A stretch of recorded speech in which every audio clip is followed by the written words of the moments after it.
Coming up on this week's episode of TechSNAP, Cryptic Studios has suffered a database breach, but we've got more questions than answers. Critical infrastructure hardware has had another vulnerability discovered, plus a Wi-Fi hack that's so easy, it's fun.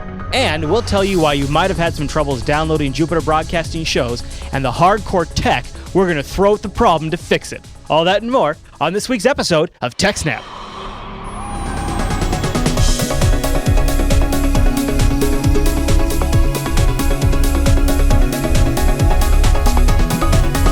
Hi everyone, and welcome to TechSNAP. This is episode 55 of Jupiter Broadcasting's weekly Systems Network and Administration podcast. We recorded this episode live on April 26th and released it for download on April 27th, 2012. This episode is brought to you by GoDaddy.com, and I'll tell you more about them as the show goes on. And the live stream is powered by ScaleEngine.com, which is just so fantastic. I have to tell you about it all of the time. My name is Chris, and joining us every single week is the admin, the tech, and the teacher, Alan Jude. Hey there, Alan.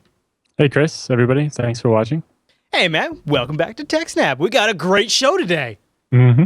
Not only do we have some news stories that I know are going to be particularly of interest to the Jupiter Broadcasting audience, but we're also going to get to a feedback question that a lot of you have been asking. Why can't I properly download the Jupiter Broadcasting shows, guys? So we'll talk about that. And also, we have got a rockin' roundup with some stories that I think you guys will be interested in, plus another CISPA follow-up. So stay tuned for all of that. But of course, we've also got our news docket. Yeah?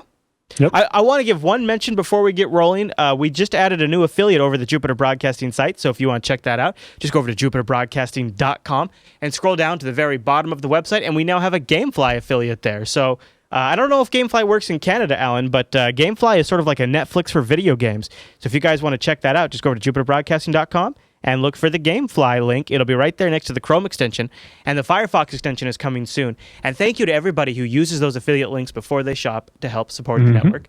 And, those kind of things help fund development and continued production, and soon bandwidth costs for these shows. So thanks to everybody who does that. All right, Alan, why don't we jump into our first news story today? Yes. A backdoor in mission-critical hardware threatens power traffic control systems. Is that really as bad as it sounds? Yes. Oh, okay. There's a company called RuggedCom that makes little devices that run an OS called Rugged OS. Sure. And basically, it's a device meant to bolt on to SCADA systems and make them remotely manageable. Ah. Which is like the definition of bad idea. Yeah. But basically, it can take even SCADA systems that weren't designed to be on a network at all, that just have like a serial interface, and it acts as an IP to serial interface to allow you to remotely manage them. Oh, okay. I see. So that way you can internet connect something that was never meant to be internet connected. Yeah. And this device is supposed to provide the security. The problem is that it has a default backdoor/maintenance account that isn't secured properly. Backdoor/maintenance. Yeah. So Rugged OS devices are used to manage all kinds of things like traffic control systems for stoplights, railroad and communication systems, power plants, electrical substations, and even some U.S. military sites use them. Oh, okay. So just a few important places, nothing major. Yeah. So basically, the Rugged OS devices have an account built into them called Factory, which you cannot disable. Nice. And so that account is obviously meant to allow the manufacturer to service the device and access it or whatever without having to know the passwords of the users on the device. Right. Yeah. And so on. And you wouldn't want the user to accidentally do something silly like disable an important account like that, because then the user would be up in S Creek and need help. So you got to make sure they can't disable it. However, it's not secure enough. So instead of using some kind of strong cryptography like SSL or SSH keys and certificates or whatever to ensure that you as a manufacturer can authenticate a user to the device, instead of that, they use a password which is derived from the MAC address of the device using a mathematical formula. So each of these devices has a unique password, but the password is just the MAC address run through a very simple math formula. Okay. So something that once you figure out what the math is... Yeah. then Great. you can know the password for every one of these devices as long as you know the MAC address. Jeez, great. So the guy that discovered this wrote a little Perl script that does it. It's, a couple of lines, and because it's Perl, it could be written in even fewer lines. But basically, if you take the MAC address, run it through this Perl script, it spits out the password to access the device basically as the administrator. That's just fantastic. And Ars Technica has a screenshot of the output here. Is that what this is? Or this is like their login screen. Yeah. And the most interesting thing about the login screen for these devices that are secured using the mathematical formula based on the MAC address is that little banner that comes up when you log in. Yeah. It's like the fourth field down there. Oh, it's the MAC address of the device. Yeah. Just tells you what it is right there, so you have it. Yeah. So, handy dandy technician guy connects. Oh, look, there's the MAC address. I'll run that through my secret little Perl script over here, and that'll tell me the password for this device. So basically what it does is it takes the MAC address, reverses the octets so that it's backwards, but each octet stays the same, but the order of them is backwards. And then it treats that as a hexadecimal number, so it turns it into a normal number, and then modulus that from a static constant. And that gives you the password. Wow. So first of all, that's pretty insecure. Secondly, it means that the password for every single one of these devices is at most 9 characters long. Oh and my gosh. all the characters are always digits. So the passwords only consist of the numbers 0 through 9. And there can't ever be more than 9 digits. And in most cases, it's going to be 8 digits or less. The chat room is like, why are they so dumb? This has got to be Hall of Shame material right here. Yeah. We got to promote this to the Hall of Shame. And the worst part is it's attached to this critical infrastructure equipment. Yes. Basically. It looks like they added a couple extra zeros onto the end of the MAC address to make sure the password was never less than 5 characters. Because otherwise, it was possible that you would have a password of 1 or 0 as the password for one of these devices. That's how a modulus works. Yeah. Other problems is that it uses plain telnet rather than something like SSH. I was looking at that. I was like, is that telnet? You can just sniff the traffic. And these a bunch of these are like publicly accessible on the internet. On Ars Technica they link to a search engine that allows you to search the internet for devices.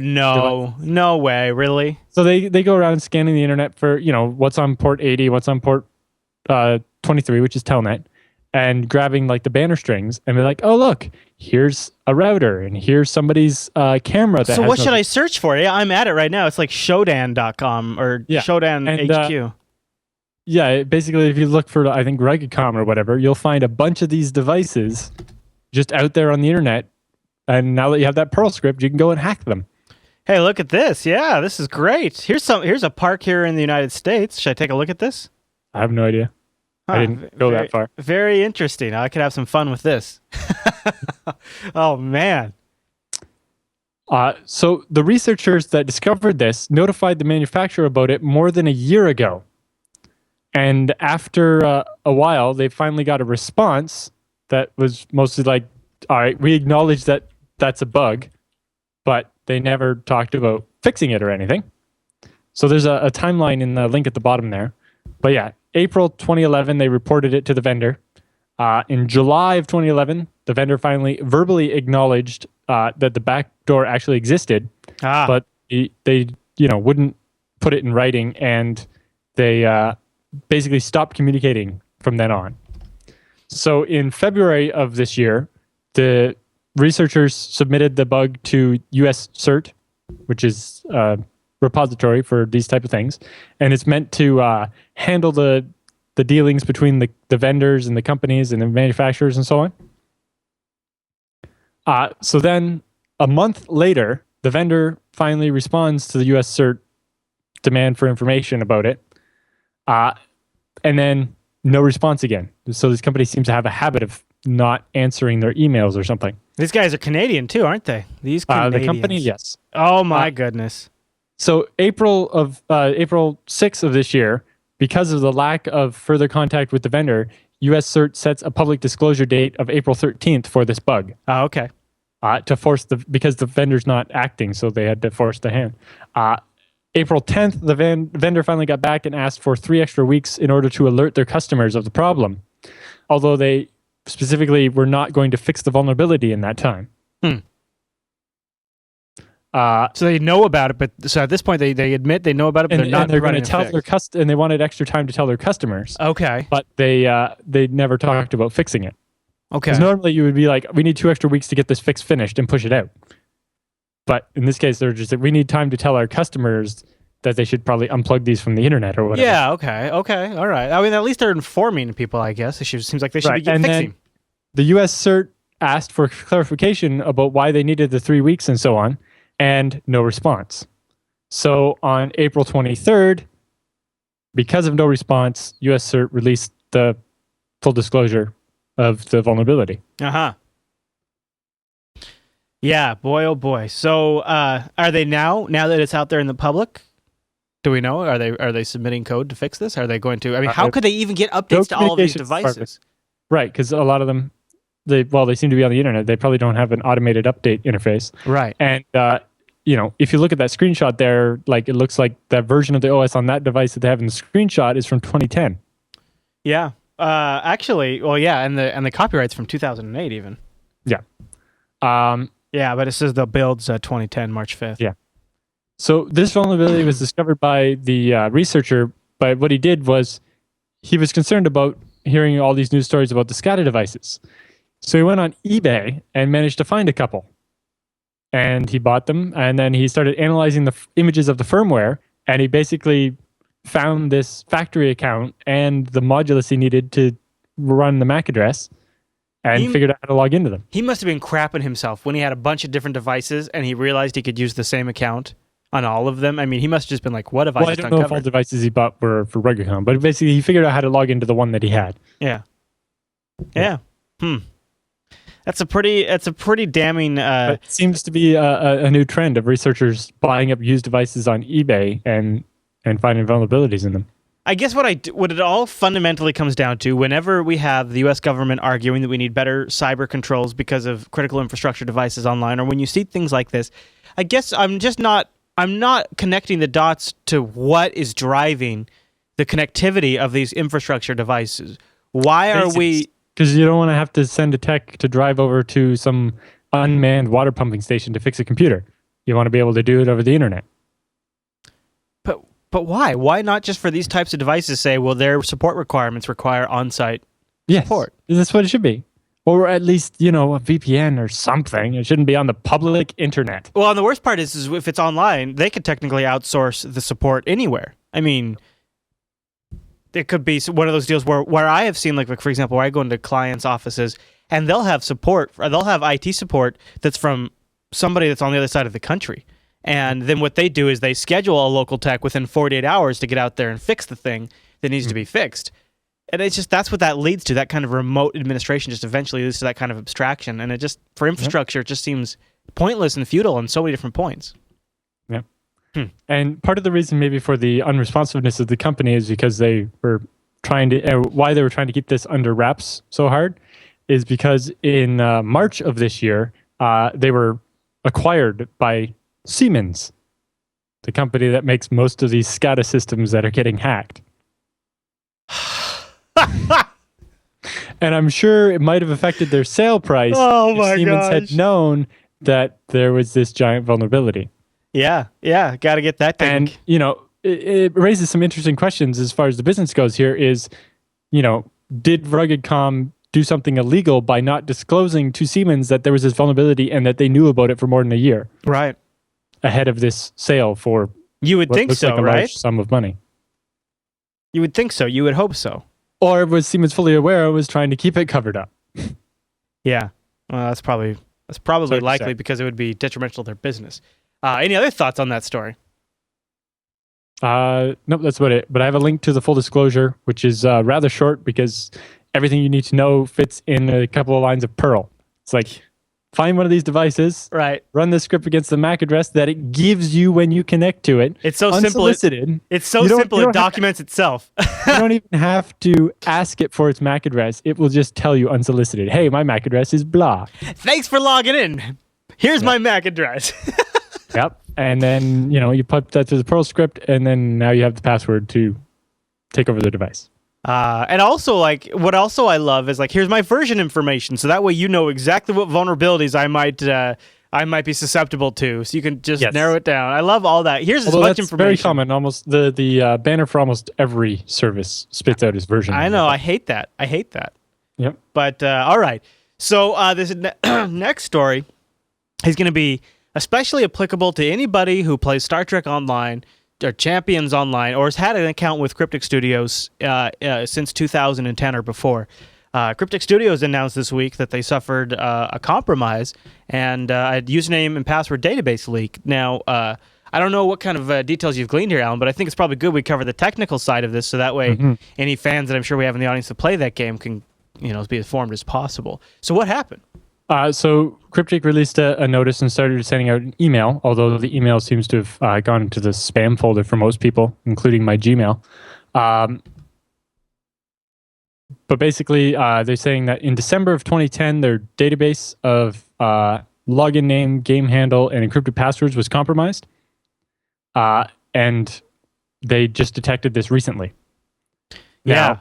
Now, though by detected it, I think they basically figured out that somebody had access to the entire database at some point before this date, rather than actually found like a log of it happening or something. And detected is still kind of a loose phrase too, because the actual wording that they use in their press release is it's kind of vague. It says they say we have no evidence that any other information was taken by the intruder, comma, it is possible that the intruder was able to access additional account information. If they did so, the first and last name, email address, date of birth, if provided to Cryptic Studios, your billing address, the first 6 digits, and the last 4 digits of your credit card registered on the site may also have been accessed. So that basically that's other information that was also on that same server that was compromised.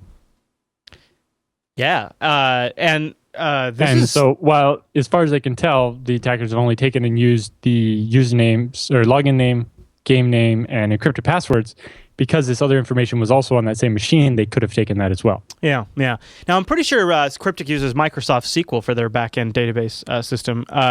And I think we kind of had some suspicion that something might have happened a couple of weeks ago.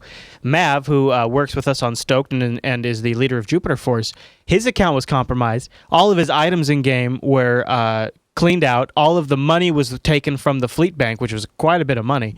And also, around that same time, several other threads over on the Stowe forums were popping up, making claims that their account had been compromised.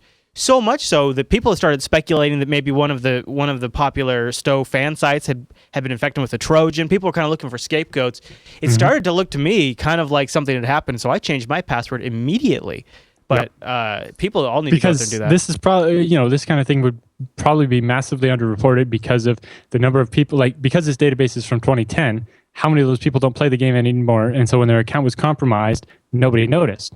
Right. Or maybe their email address is out of date, right. So because it's an old account. Now, the one other thing is... The thing that made it suspicious was that because of the way the login system at Cryptic works is your name in the game isn't the same as the name you log into the game with. You log in with an account name, and then you have your @name that you actually are known as inside the game. Right. So that people don't actually know what your username is just because they interacted with you in the game. And so to get that username, which is also saved in the launcher. Yeah. So maybe, if it was a Trojan, we're pretty sure it's not now because of this, but if it had been a Trojan, maybe it could have read wherever that was saved in your browser. But if it was a keylogger, it wouldn't have seen your username every time because you wouldn't type it every time because it was saved in the launcher. Right. So that's why... The keylogger thing sounded like crap to me the first time I heard it. Well, because, when we talked about it a bit when Mav's account got hacked, it was like, well, the keylogger doesn't seem very likely because it would have to be highly targeted to take over your Stowe account. And they would have to know that when you randomly type in a password, that's the one for Stowe, right? Right. And I'll be honest, part of that was an evaluation. It's like, would they want to compromise someone's Stowe account? Would someone go to the trouble to code into a Trojan to collect that? Unless you're a gold farmer, the energy credits and so on you stole are not really that useful. Yeah. It's like an account in Stowe doesn't sell for hundreds of dollars like World of Warcraft accounts used to back in the day. What I kind of like to take a look at when companies have a mistake like this, a misstep, is their communication. And I wouldn't say that I'm overall impressed with Cryptic Studios communication. First of all, the first mention of it came in the Stowe forum when they said that if you have a problem logging in today, your password may have been reset due to some maintenance that we were performing. Please reset your password on our website, and for more information, look at this link. And then that link took them to the press announcement about the issue. So the first line of communication is, we were doing some maintenance, your password got reset. Then after that, when they sent out the email to everyone, there is a grammar mistake in the first sentence even, and that just really, and I'm not Mr. Pronunciation or Mr. Spelling over here, but this is potentially one of the most important emails your company will ever send or has ever sent in the history of your company, and it reads, as a result of routine security checks and upgrades. All right, let's stop right there. This happened in 2010. There's nothing routine about security checks if it happened in 2010 and you're just now finding it in the middle of 2012. Early 2012. I think here, basically, they only found it because they went looking because they saw this huge swell of accounts being compromised. Right. So they're being disingenuous, which I don't like that. Then they say, we have discovered that certain of your account information. Again, I'll read that. Right. We have discovered that certain of your account information, including your password, may have been accessed by an unauthorized party. Right. So it's very clumsy. Your login name and encrypted password, that we don't think your actual name and billing address and credit card number. I don't like that it's grammarly structured so clumsy within the first sentence. It's this first email you're sending out to everybody, and it's just, you couldn't have double checked it. Account information is technically correct. We have discovered that certain of your account information. I just don't like it. I don't like it. I know I'm being picky, but it seems like it's just not a very good sentence. Grammatically correct, although, it might have been better to word it differently. Yeah. Anyways, going on from that, but they did send that out to all of their customers, or at least all of the ones they had active email addresses for. So they're trying to get the word out there that way. And I guess resetting the passwords was definitely a good move. Right. Although it seems like they maybe should have done that a month ago. Yeah. As soon as this trend started, possibly. The other thing is they aren't forcing you to use a different password. So you could just reset it to the same password, which is kind of a would mistake. be your own fault, but it would be your own mistake to make. But anyways, but I think it's because they don't have password requirement of any kind. I don't think. I'm not sure when you set your password, and so it may have been hard for them to. I feel bad for them because this is a very embarrassing thing to have, and you never want to have account information. Basically, the way their database is structured, they don't keep your old passwords, so they don't actually have your password to compare to after they've reset everybody's password to something random. Right. I feel bad for Cryptic Studios because they've hopefully they've secured from this from now, and it's unfortunate that your and I's information was some of that would be in that leak. Yep. So I got a little bit of analysis about some of the stuff of it. Okay. They don't give very much detail in their notice. Again, they use the word encryption, and you never know if they mean encryption or if they were actually doing proper hashing or. Right. It's very vague. If it's just scrambled or written backwards or something. Mm-hmm. Yeah. Technically, if you write it backwards, that's encryption. Right. In this file, we put it in hashtags, and then we store what the password really is in this file. So they say, in quotes, even though the passwords were encrypted, it is apparent that the intruder has been able to crack some portion of the passwords in this database. So they brute forced them. So, if they were encrypted, that would mean there would be one key that would decrypt all the passwords.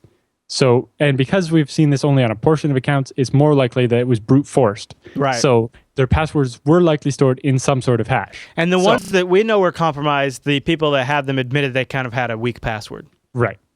Which makes, from a hash, those ones are easier to compromise. So, at least it seems they had some kind of hashing going on.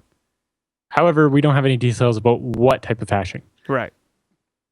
But I wish some companies would release that. I think the only time I've ever seen it was, the Gawker one, where they admitted they had just plain MD5s with no hashing. But you're right. They did. But I think more often companies should, because I feel like I should know, since it's my information that's been leaked. All right, tell me how locked up is it? Now, what are my chances here? I mean, I don't know if it really makes that big of a difference. A press release probably isn't the right place for technical details like that. Yeah, absolutely. Yeah, absolutely. All right. But given the fact that it's been more than a year since the database was compromised before we started seeing the string of accounts being compromised, kind of suggests that the passwords had been properly hashed, or at least somewhat hashed. That or whoever had it just sat on it for a while, then sold it to somebody. something like right. that. So yeah, somebody broke in and then sold it later, or it took them a while to crack the passwords. Yeah. So we don't know how if they were just plain MD5 hashes, that explains how they were much easier to crack. Because, the delay suggests that they spent a significant amount of time brute forcing the passwords, but it may have just been, Cryptic did something esoteric. Like I've seen some people that do a hash, but they manually salt it with like a random string or something. Okay. It's the same salt for every password, but and things like that. But the time factor of more than a year is kind of relative. If you're using one machine to crack passwords more than a year, that it'd take you that long even to crack, or to brute force even very weak hashing. But, if you have mega machines and video cards doing it, then you could get a lot more done in that same amount of time. And also, it's like, we don't know how sophisticated the attacker actually was. If they just didn't know what rainbow tables were or how to use them, they may have spent all that time cracking MD5 hashes that they could have done with a rainbow table much quicker. Right. Oh, yeah. Okay. But basically, suggested by the fact that, they cracked passwords that were more on the simple side, seems to suggest a brute force against the hash. We just don't know if it was a plain MD5 hash or a salted hash or a cryptographic hash or what. Mm-hmm. But, if it was a cryptographically hashed MD5, so that's like what Linux uses by default, right? Mm-hmm. It's $1, $salt, $the hash. Those are pretty secure and would be a lot harder to crack. Although now with the large-scale video cards and cloud computing, those are possible to crack in a more reasonable amount of time. And that's why most Linux distributions now support doing SSH56-based hashing with a longer salt. Huh. I wonder if they're using, if we know they're using like ASP.NET and Microsoft SQL, can we draw conclusions as to what potential... They may be using some built-in password hashing library. Right. I'm not familiar with ASP.NET, it's more likely they were doing that, or some MS SQL built-in encryption or hashing mechanism. Right. Okay. The other thing is, to explain the delay, is that the attackers likely saved up the passwords that they were able to crack for quite a while until they had a whole bunch of them, so that they could compromise all those accounts very, very quickly. Right. So that Cryptic wouldn't take steps to, if they had done one account at a time, as they cracked them over the last 6 months, Cryptic probably would have noticed sooner, right, and would have forced this password reset sooner. They didn't want to tip their hand, basically, kind of a thing. Right. So by saving up as many compromised accounts as they could and then doing them all at once, right, then they got more out of it. Yeah. The risk of doing that is that as people change their passwords naturally over time, or because they forget them and have to reset them, that would actually render the cracked passwords useless. Right. Right. So if you don't use them quickly enough, they age and expire. Or also, especially with an MMO, if people stop subscribing, maybe their account goes away automatically, although most MMOs don't do that. Mm-hmm. Mm-hmm. And then, but even cryptographic hashes, like proper, full, high strength, like Blowfish or SSH56 with the strong salt and everything, right? Eventually those can be cracked. And that's why it's important to change your password periodically. Maybe not, you don't have to do it once a month, but maybe once every 6 months or so, you should change your password so that if somebody does get one of these databases, if they crack your password by the time they get to it, they'll never, your password will be different by the time they can crack it. Yeah, yeah. As soon as I started to suspect something was wrong a few weeks ago, I jumped onto the old website and changed my password right away. Just thinking, I don't want anything taken out of my account or anything like that. And I changed my, I think that changes my form account. I only ever use PayPal, so they don't have my credit card numbers. It kind of makes me wish Cryptic offered game cards, because like with Tor, you can just buy game cards, and I can buy them on Amazon using the affiliate link, and that's a nice little win-win. But with Stow, you can't buy the game cards. Right. Oh, that'd be nice. Huh. Well, interesting stuff. Anything else on that one? Nope, that's about it. All right. Well, just in case everybody hasn't gotten their backdoor quota, I do believe we have another story this week that involves a backdoor, don't we, Al? Yes. What's going on? So Arcadian, which makes Wi-Fi routers, that are especially popular with broadband ISPs, as the router that they give you with your internet connection, basically have a flaw in them with the WPS. Now, we talked about WPS a couple of weeks ago. Yeah. And how people were using it to gain access to other to people's Wi-Fi networks. Right. But basically, these ones have a flaw that makes it even easier. So the old flaw was, because they gave a different message whether you were close to the right pin or not, allowed you to reduce the key space and shorten the list of numbers you had to try before you broke in. With this one, there's just a number that works no matter what. God. So basically, it's probably a debugging tool they built in while they were testing and building, and they forgot to take it out. TechSNAP is making it so that I never want to buy another off-the-shelf router ever. Yeah. It's DDWRT or Tomato or PFSense box across the board. Commercial Wi-Fi is done. It's awful. It's full of holes. So basically, any user can authenticate to your network. So, you have a WPA2 super strong password, but to make it easier, you have these WPS PIN numbers, right? Okay, yeah. But basically, if you have one of these Arcadian routers, the PIN number 1234567 will let you in no matter what. Oh, nice. Including if you have disabled WPS entirely. It still works. No. Yeah. And this attack is much worse than the previous WPS attacks because with the other ones, you had to press the WPS button in order to activate one of these exchanges. Yeah. But with this WPS static pin, no one has to press a button. You just connect to the router, send the pin, and you're in the network. You get the encryption key for the full Wi-Fi network. It almost seems like it's done on purpose. Yeah, well, it was a debugging tool, and they just forgot to take it out. Oh, right. You said that. Right. Yeah. Okay. Yeah. All right. Yeah. I was looking at their website, and they provide basically platforms, hardware and software, for a lot of different Wi-Fi developers. Like a lot of manufacturers incorporate their technology into their products. Yep. And then, the worst part was that the override pin works even if you disable WPS entirely. I think the title of this episode might be "People Are Stupid," Alan. I don't know. So they make routers mostly specifically for ISPs. And so just because this story happened to come out of Germany originally, they noted that one ISP alone has 100,000 of these deployed with their customers. Oh my gosh. And apparently these routers are actually quite expensive because they're, have lots of features or whatever. They sell for 200 euros, which is about $275 each. Oh my gosh. And there's 100,000 of them in Germany alone, all of which are vulnerable to this attack. And there's probably, they could be at houses, they could be at businesses. Yep. Yeah, they've got this German online magazine here has is following this, and they're trying to list out the models that are affected and stuff like that. And they keep uncovering more models, they say here in the headline. Right, because Arcadian uses the same software on all the routers that happens. Wow. So the researchers noted that the stock firmware that ships on the routers, which is 1.08, is vulnerable. But even the newest downloadable version from the website of the manufacturer, 1.16, is still vulnerable as well. Look, we have someone in the chat room knows people that has these routers. So there you go. Go take the story. We have links in the show notes. Go have some fun with your friend and screw with them before they get a chance to update. I assume they're going to have an update out. So it seems that this company might actually be publishing new firmware on at least a semi-regular basis. But, these routers, 99% of them aren't going to auto-update. The user has to manually update their firmware.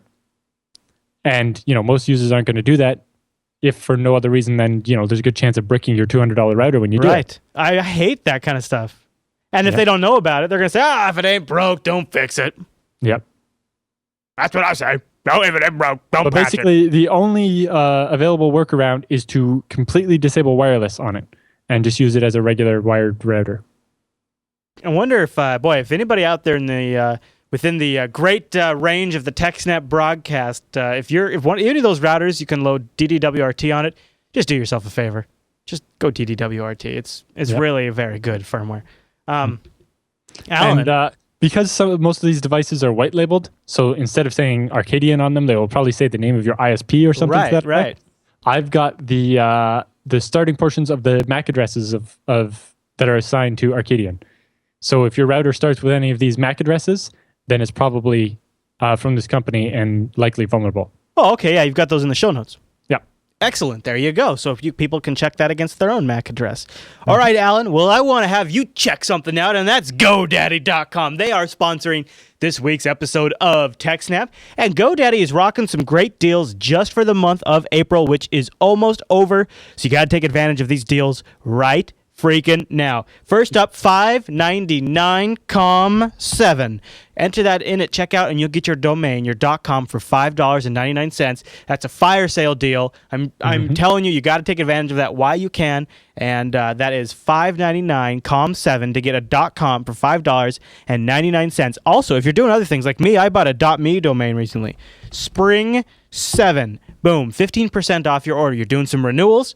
Use it. You're doing some domain purchases. Use that sucker. Not very often does a code come up where you can use it on renewals, so use it up. Yeah, and it's a great way to support the show by supporting the folks that put a little money in our pocket so we can afford to do these shows. So thank you to GoDaddy for sponsoring this show, and thank you to everybody who supports our sponsors. You can find those codes and some other links in the show notes for this episode. Check those out, and thank you again, GoDaddy, for supporting TechSNAP.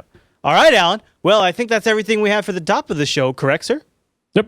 All right, then it's time for the TechSNAP Feedback.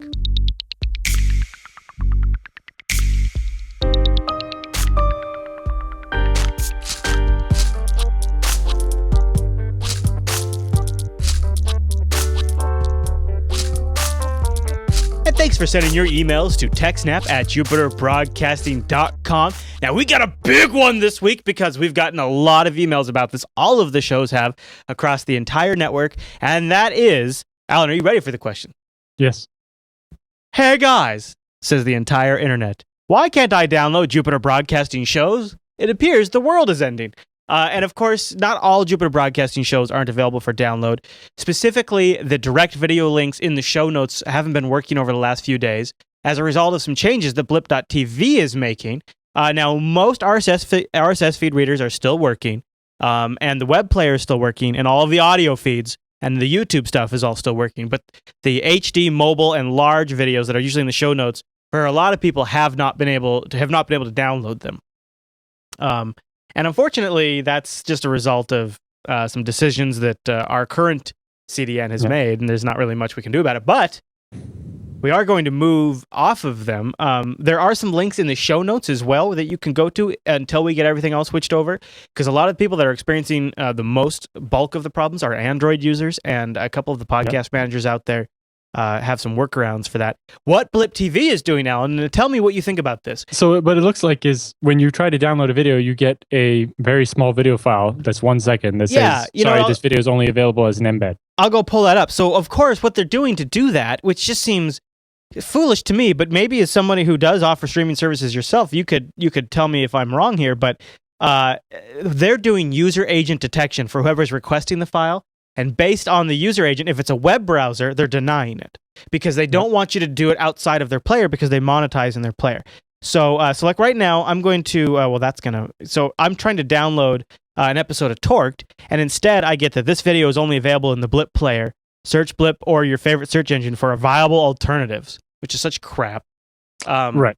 So basically, user agent detection, and then based on that, so they detected Chrome here, and they said, nope, can't have the file. Right. So basically, they only want to, for backwards compatibility, they're only allowing iTunes and a few other podcatchers to download the files directly. Right. Otherwise, they want you to use the Flash player. Right. Because they want the embedded version because then they can actually have the chance to put ads in or whatever. Yeah, exactly. And, it just seems odd to make a change like that kind of unannounced. Yeah, they've done a few other things like that where it's just been like, boom, they've made the change. And so I kind of was suspecting that they're, reeling things back in because they're having cost issues and things like that. And yes, basically their business model is not sustainable. Right. They're trying to monetize their bandwidth usage with ads, and it's just not going to work. And that doesn't work when you offer direct downloads that don't have an ad. So they're killing those. So, of course, all of our stuff, though, for years now, has been distributed through Blip.tv for the videos. And so now all of those links aren't working all of a sudden. Yeah. Because, TV's business model has mostly been, producers pay a small nominal fee. Right. I think it's like $9 a month or something. Right. And they basically get unlimited bandwidth. Right. But as is always the story when somebody tries to sell you unlimited anything, there's actually a limit. Yeah. And in this case, it's that, their bandwidth is costing them, Jupiter Broadcasting's bandwidth bill for all the people downloading the shows is definitely a lot more than $9. Yep. And it's probably a lot more than $9 plus all the advertising revenue they make off all the shows. Right. Yep, it is, I'm sure. So it actually, though, turns out to be a pretty hard problem to solve because these MP4 files are huge, right? Some of them are 700 megs. They range from about 700 megs. Let's say they range from 800 megabytes to 200 megabytes. And when you're distributing those kinds of files, and the way a nature of a show release is everyone kind of comes at once at first, and then it sort of peters off over time, and then kind of just levels off and reaches a steady point where it's a much more manageable demand. That last bit's called the long tail. Right, the long tail. And the issue with that is most really all standard web servers can't really fill that role. So you can't go get I got suggestions, go to HostGator or go to Bluehost or go to GoDaddy and get one of their unlimited bandwidth, unlimited storage servers and just host them all there. But all of those servers would immediately hit bottlenecks when about the 12th or 13th or 14th person started downloading a file. They'd kind of probably just put their hands up and almost all those services that include unlimited traffic like that have a clause in their terms of service that say, if your usage degrades our service for our other users, we will kick you off. Right. So they offer you unlimited, but if you ever use any bandwidth at all, they will kick you off. So the second number 2 suggestion is BitTorrent. Why don't you just BitTorrent the files, guys? But the issue with BitTorrent, the primary issue with BitTorrent is RSS clients don't support BitTorrent for downloads. Specifically, all the people that want to download these, all the people that are having the issue, they're trying to download these on a mobile device. Right. You can't really run a torrent on a mobile device. Doesn't support mobile devices, which is shooting yourself in the foot in this day and age if you roll something out and don't support mobile devices. And also, a lot of ISPs throttle the crap out of BitTorrent, so it makes the download experience crappy. Plus, when you have that long tail portion, once a lot of the main people are done downloading, there's going to be an issue with the amount of seeding, and less popular shows or new shows that don't have an established audience yet would suffer, and it would make it hard for people to download. So BitTorrent might serve a role in some capacity, but it's definitely not a primary answer, meaning we'd still have to come up with some sort of solution for the majority of the demand. So really, that kind of thing requires what's called a CDN or a content distribution network, because then you're pushing the files out all over the places. And of course, Scale Engine is one of those such places. Unlike a typical web server, our CDN servers are connected at a gigabit or 10 gigabits rather than 100 megabits. And we have lots of the servers, and they're spread out all over the place. So when 2,000 people show up to download the file as soon as it's released, we can handle that. Right, and in a lot of cases, it'll be downloaded from a server that's closer to their actual physical location. So that'll get better speed. Right, so when you do a one single server, of course, then it's always hosted from wherever that one single server is. Well, so if I did a server that was hosted in Texas, and then somebody in the UK went to download the file, that's extremely unfair to them, because they have a very slow download versus something like a CDN, where they would actually be downloading it from a server that's in their country. Right, or at least nearby. Right, or nearby.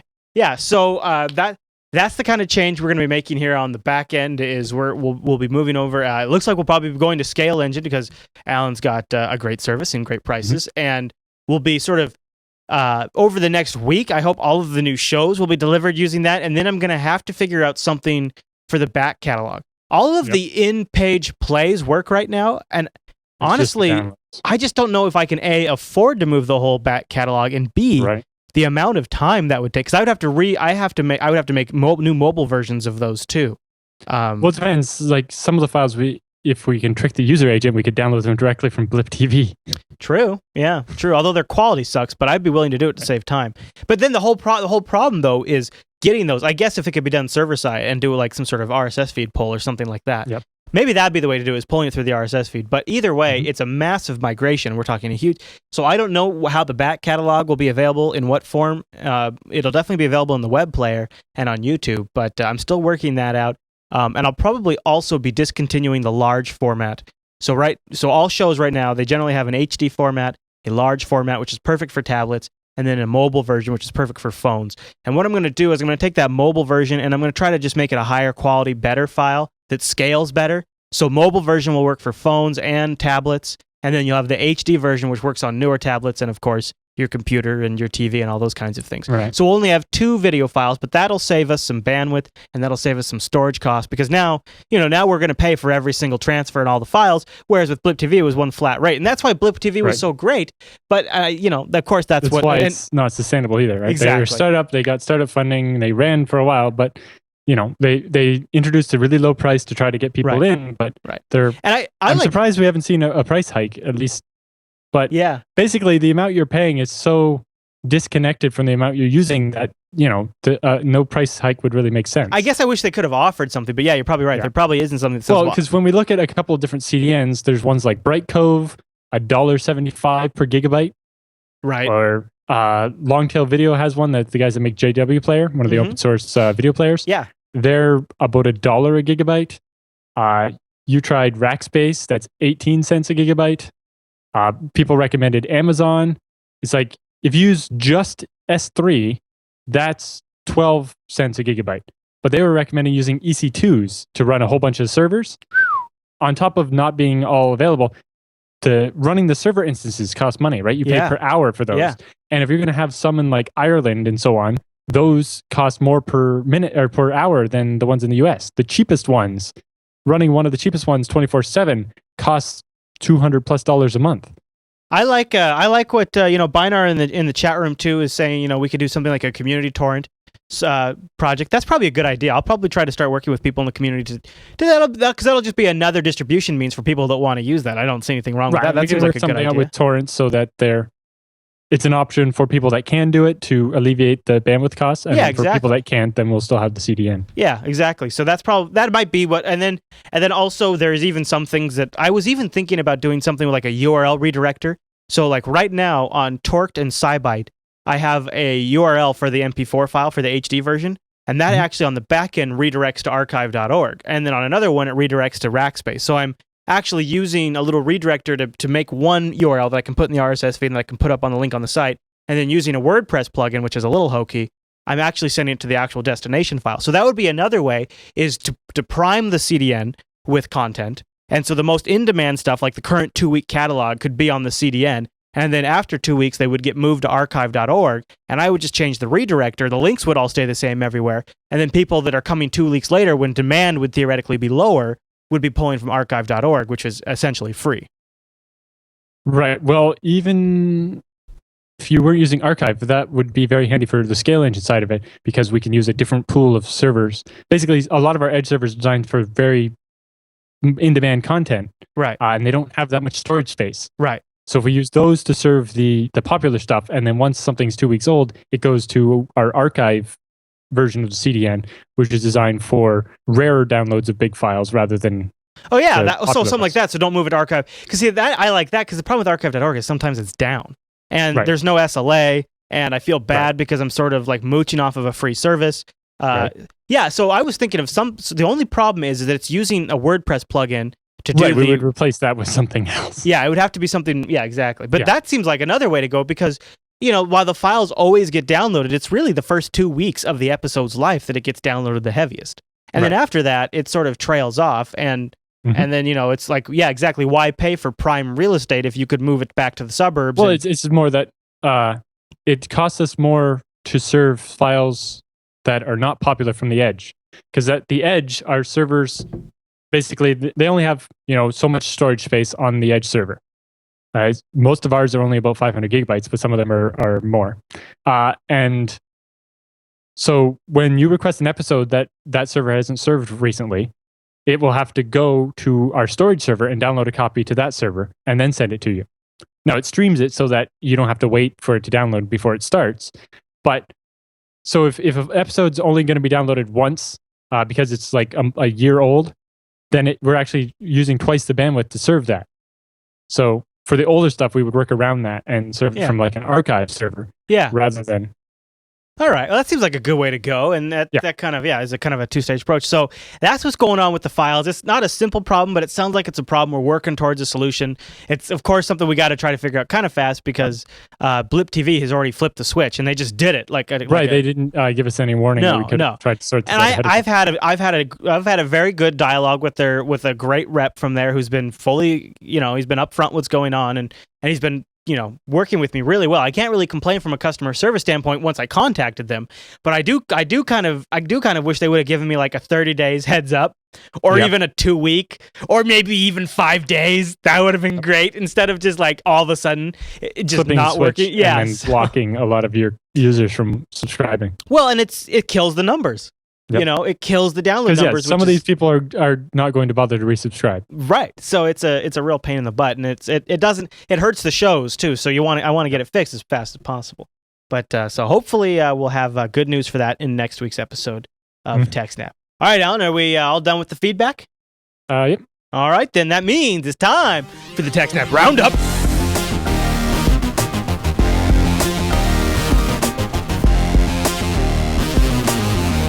Welcome to the TextNap Roundup. Yeah, that's what that crazy music means. Yeah, the roundup are stories that didn't quite make it into the top of the show, or we were just going to give you some links that you could follow up on your own and do some further reading, or sometimes some follow-up. And they're almost always exclusively powered by links.techsnap.tv, our awesome TechSNAP subreddit that is being posted with tons of news stories every single day. Go check that out if you're a news hound. And a lot of those make it to the show, and we thank everyone who submits and everyone who votes up on the stories. Alan, are you ready for the roundup, sir? Yep. Okay. Our first story on the roundup is a CISPA follow-up story. The Obama administration announces that they oppose the CISPA cyber bill and are considering vetoing it if it comes across Obama's desk. So this is definitely good, right? This actually first came from Secretary Hillary, and the downside, I would say, to this story is that it seems to me that it's in reality, just being used as propaganda against Iran and Syria. I'll just put that out there. Obama has also authorized sanctions against surveillance tech in Syria and Iran based on the principles that they are rejecting CISPA on, and because Iran's government uses those forms of monitoring, they are blocking the sale of IT equipment and things like that to Iran. Right. So they're blocking the sale of IT surveillance equipment to Syria and Iran because they use it to spy on people, which is made in the United States, and I'm sure is being sold to the United States government right now. Right. Well, most of this hardware is dual use, where it has legitimate uses as well. All that means is the business is going to go to China. And I don't know why we aren't then implying the same restrictions and sanctions on China, since China does the same type of behavior Iran does in terms of internet monitoring. Right, but they build their own hardware most likely. Maybe. I think it's just a little, to me, I think it's a little BS, but I also then at the same time am happy that Obama is standing out against CISPA.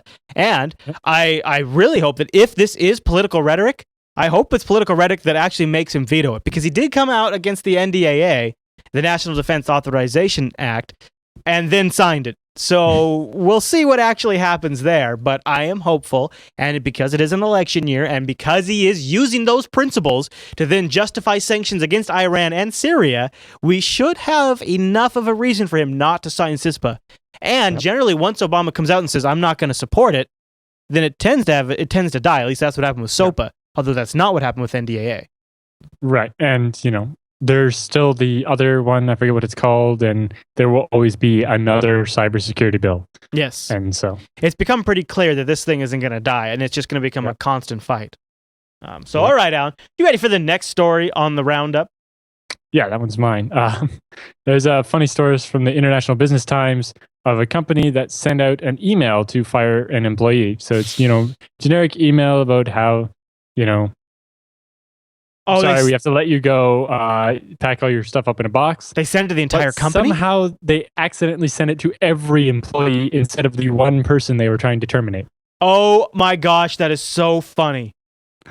So every single employee got an email saying, you're fired. Could you imagine people checking on their phones, people sitting at their desk? What? I mean, 'cause that is great. And must have caused a big stir up. Have you ever done that? Have you ever replied all when you're ranting or CC'd the wrong person? Really? My problem is I forget to reply all, and somebody doesn't get the message that I was trying to send. Oh, I have replied all by mistake or sent a CC to the wrong person, to the same first name, different last names kind of thing, and it's embarrassing. Yes. All right, Alan. Well, I'm just wondering how you accidentally sent an email to all employees. Yeah. You know what the best practice is my wife, Angela, whenever she's composing an email, she leaves the to line and the CC lines and the BCC lines completely blank until she's composed the entire email. And the last thing she does is fill in the to, so that way she can be completely cognizant of who she's filling it into. Like, she must have done the same thing at some point. Are you ready to talk about the next story? Sure. You actually gave us a warning about this a few episodes back, almost a month ago or more. But Iran has announced that their oil industry has been attacked by malware. Now, you actually said that we might very well see oil platforms become a target of malware a few episodes back. This is a little different. This looks like what actually happened is the web server of one of the big oil company in Iran was infected. It was contained in a DMZ. Their webpage was spreading some crap, but the actual oil industry machinery that controls oil pumping and things like that wasn't impacted. This is being reported on by Bloomberg, and they say, based on information currently available, it would be very premature to suggest that this was a targeted attack against either Iran or its systems. They said, right. It's sounds like a standard web server attack that happens to every web server. They said was just bad at patching. Indeed, it would be bad form to make a comparison to Stuxnet. Yeah. It seems to be just more of your standard run-of-the-mill malware infection. Though that didn't stop a lot of news agencies from calling the big... Well, I mean, you could see the headline here. Iran in oil industry hit by malware attack. All you need between... That sounds like, there were pipes spewing oil out into the ocean. And it's like, no... Some script kiddie noticed that they were running an old version of Apache and pwned it or whatever. That's just missing the word like massive or dramatic or disastrous. Ooh, if they could put disastrous in that headline, and then they'd have a really good one. Yeah. All right, Alan, the next story on the roundup is yours. And I actually think you called this one like last week. I called this one last week. Yes. A security researcher has discovered a flaw in the Samsung smart TVs while he was trying to play a trick on his brother.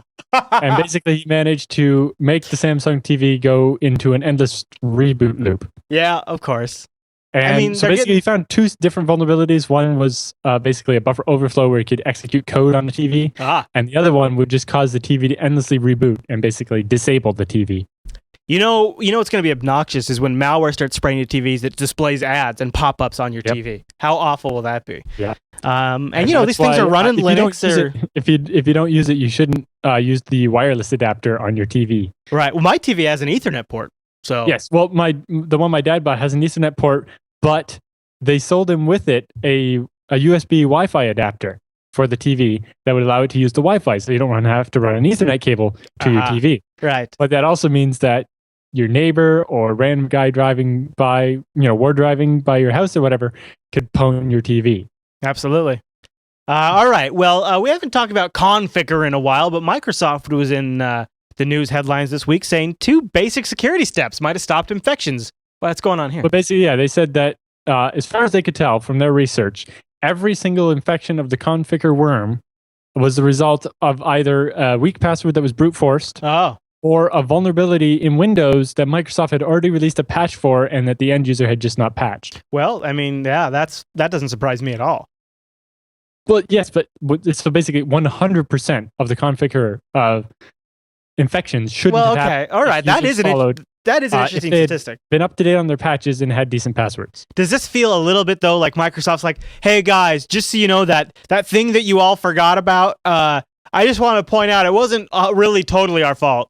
It wasn't, kind of our fault, but not totally our fault. It's just so you guys know. The more important message here is to make sure that you install all the patches and have a strong password. Patch your ass.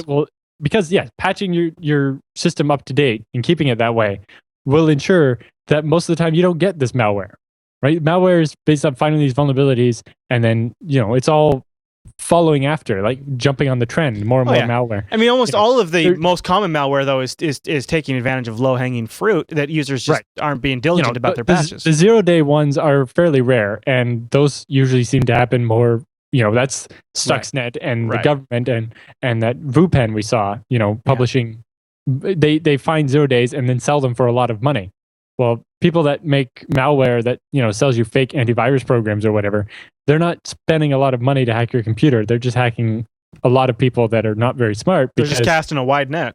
Right, because it's easier to convince someone like that to pay you $40 for your antivirus software than someone that actually knows how to patch their computer.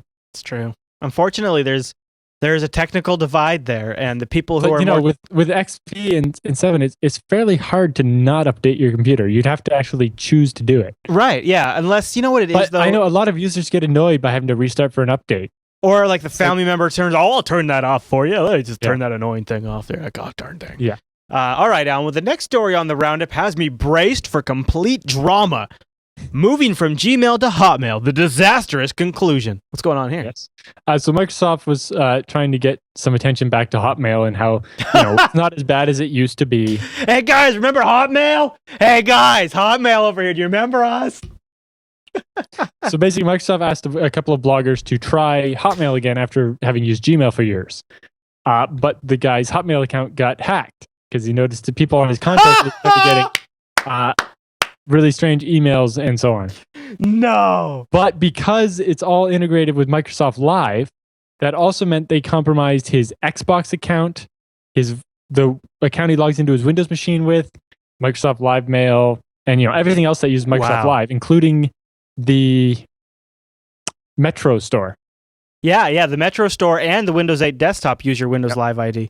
Exactly. Now, we should be fair, though. If a Google account got compromised, they'd have access to your Docs, your Gmail, possibly your Android device, your Market account to buy apps, those kinds of things. In this case, the guy's biggest concern was that his credit card was in his Xbox account. Yeah, sure. Well, my credit card's in my Google Market, Android Market account. So. I don't use mine there. But the interesting note at the bottom is that, the guy tries to defend it, but it turns out his password was only 7 characters, all lowercase.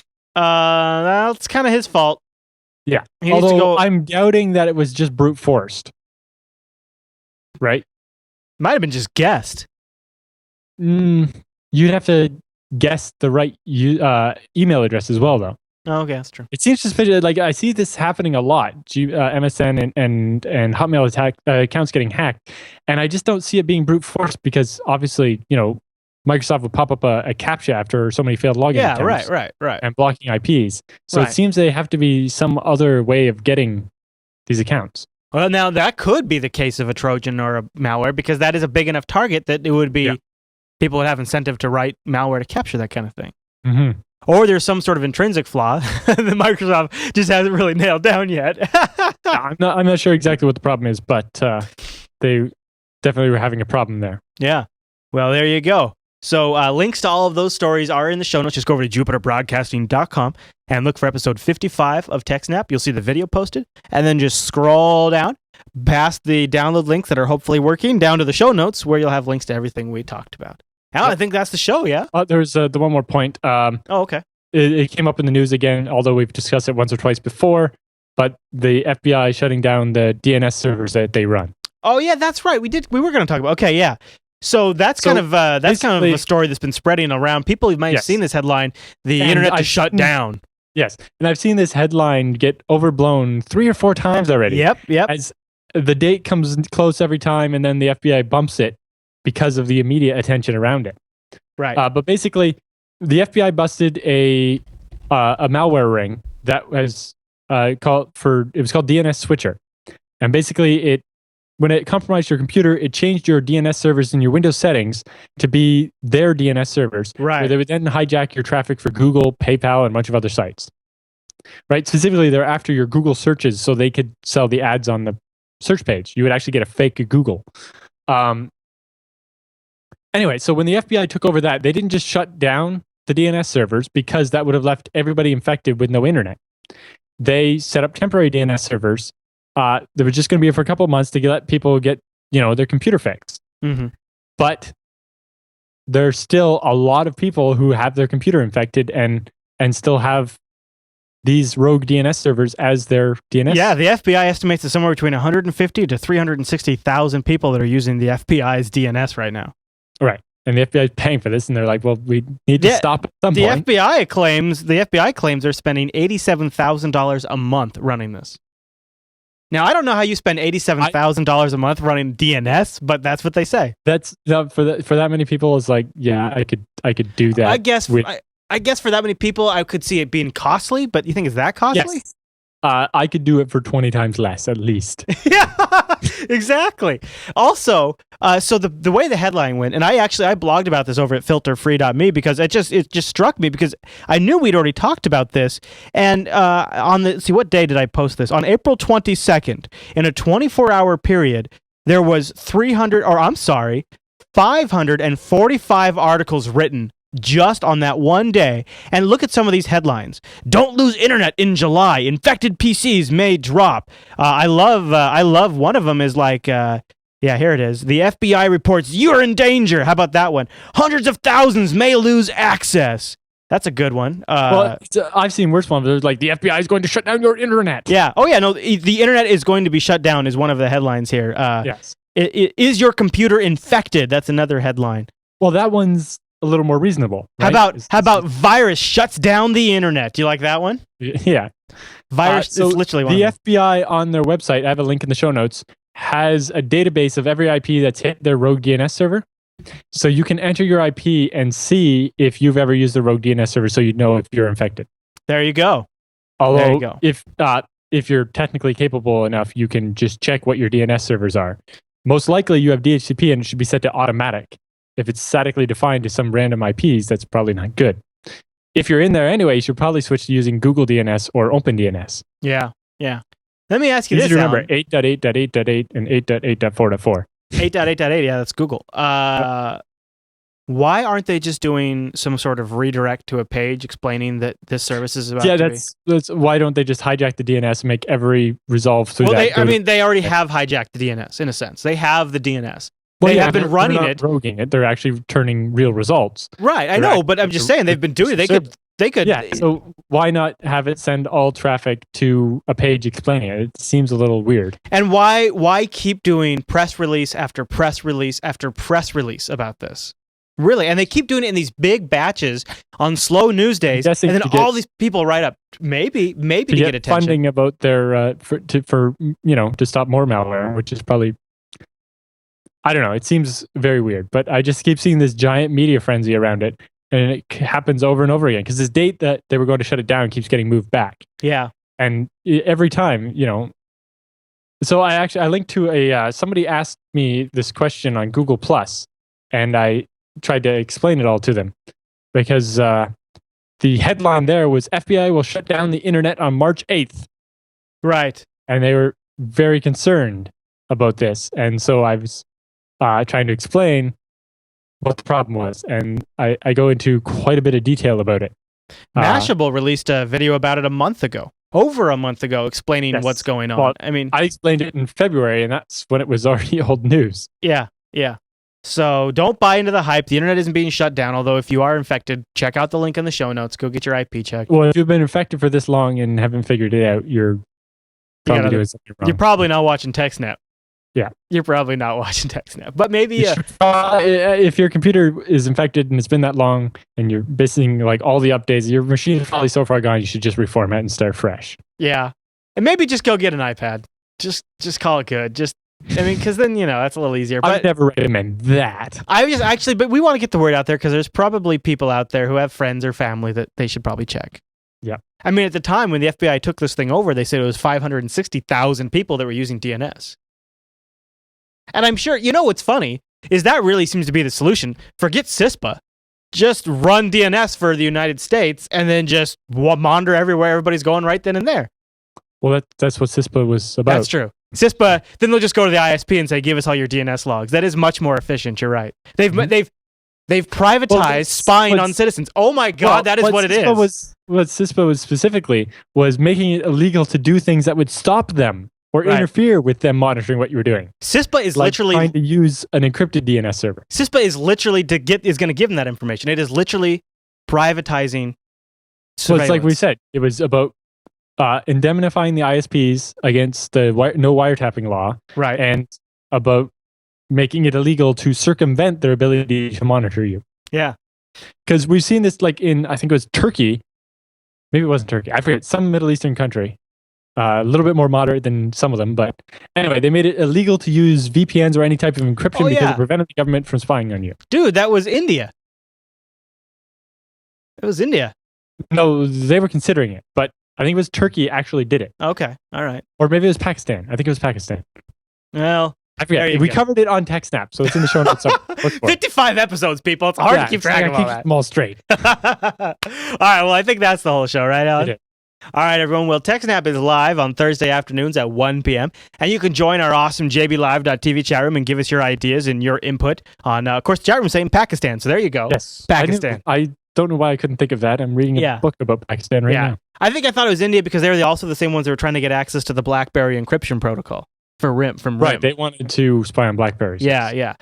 So join the chat room and correct us live as we're going. And, of course, you can always download TechSNAP in hopefully any format you want over at jupiterbroadcasting.com, right there in the show notes. Also, subscribe to the RSS feeds, because if you are having troubles downloading, the RSS feeds are one of the few ways that are actually still working pretty well for everybody. And then you get the show weekly as well. All right, Alan, well, thanks for the great show. Yep. All right, and thank you to everyone for tuning into this week's episode of TechSNAP, and we'll see you right back here next week.